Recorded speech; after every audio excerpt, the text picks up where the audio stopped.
Hello students, welcome to the video lecture series on electrical installation, maintenance and testing. In the previous class, we have started with the unit number 4A, the condition monitoring, and we are interested to study the failure modes of a transformer. In today's class, we will discuss the types of failures which are likely to be occur inside the transformer. So basically they are classified in the internal failures of a transformer. So that means the internal portion related to the core and the coils, and external defects of the transformer. So outside the transformer, let's say on the tank. So these types of failures are going to occur. Particularly the dielectric interruption results into the failure of a transformer. The rupture and twist of the winding results into the failure of a transformer. Mistake on the grounding also can be a reason. Open connection of a tap changer, insulating oils, these are the causes of internal failure of the transformer. The external defects includes due to oil leak in the gasket, valve or weld cord, due to the bushings of the breather, overpressure valve, thermometers, oil level gauge, etc. The defects on the force cooling fans, Buchholz relay exist of current transformers of the bushing. So these are the types of failures of a transformer. Now we are interested for the power transformer monitoring.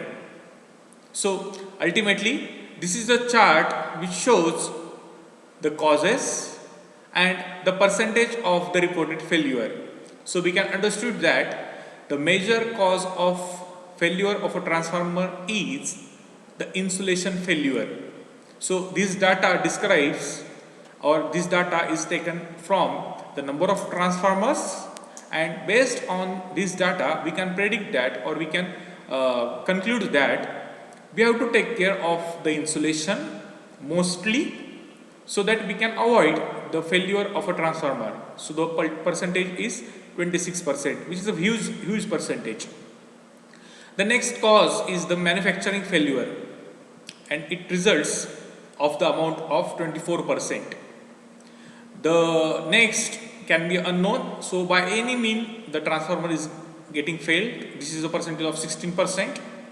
Loose connection is again major concern. So 7%. There are chances among 100 transformer, the 7 are get failure with the help of because of the loose connection. Improper maintenance carries a weightage of 5%.